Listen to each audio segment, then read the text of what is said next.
நான் தூங்கும் முன்னே நீ தூங்கி போனாய் தாயே, என் மேல் உனக்கென்ன கோபம்? கண்ணான கண்ணே, என் தெய்வ பெண்ணே, கண்ணில் தூசி நீ ஊத வேண்டும்.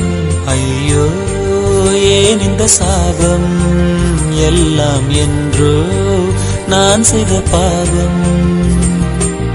பகலும் இரவாகி பயமானதே அம்மா, விளக்குன் துணையின்றி இருளானதே. உயிரின் ஒரு பாதி பறிபோனதே அம்மா, தனிமை நிலையானதே. அம்மா அம்மா நீ எங்க அம்மா, உன்னை விட்டா எனக்கு அரு அம்மா.